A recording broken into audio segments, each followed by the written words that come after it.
Here's why Bitcoin is going to pump a couple months after April 2024.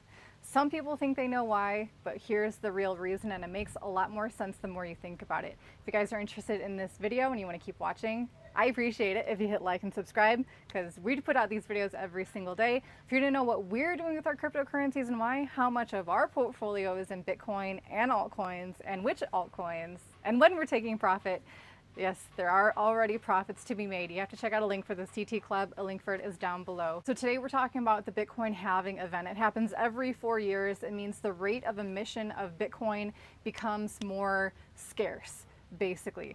And April 2024, based on the emission rate and the monetary policy of Bitcoin being as consistent as it is, thank you to hard code and maths, we know exactly how many Bitcoin will be created. And why does the price pump? Is it because the miners are earning less Bitcoin? That's what a lot of people thought. And after the halving event, they just are having less Bitcoin to dump on the market. And so there's more buying pressure to absorb what the miners have. It's becoming less and less true. Because let's be honest, the sell pressure for miners already is nowhere near what it used to be. So we're out of that narrative of why Bitcoin pumps after the halving event. The real reason, you guys have to thank your local hodler, because it is the hodlers who are the ones that really inspire the market cycles of Bitcoin, especially after a halving event. You know why? A halving event reminds us all every 4 years that Bitcoin has absolute scarcity. That is something that is very rare, maybe completely unique to Bitcoin at this point. And the more that the world is waking up to the fallacies of fiat, to the monetary policies of governments around the world changing on a whim, adjusting inflation rates, adjusting emission rates, Bitcoin is the same, and it's becoming more and more scarce.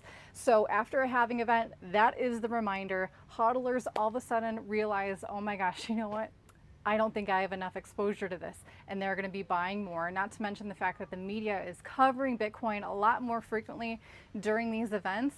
But mostly the hodlers are actually the ones that are inspiring the market cycles. Like I said earlier, they are the ones accumulating and setting the floor price of a bear market, and they're the ones selling off when prices are skyrocketing at the top of a bull market, because finally these prices are finally high enough to tempt a hodler to let go of a little bit of Bitcoin so that they can buy back more Bitcoin when the prices are lower. They are the ones that are buying low and selling high. So there's some enlightenment for you, and maybe inspiring you to do what a good Bitcoin hodler does: buy low, sell high, and hold long term. And remember why Bitcoin is very valuable, much more valuable than today's prices, that's for sure. If you guys enjoy these, please hit like, hit subscribe. I'll see you tomorrow. Bye.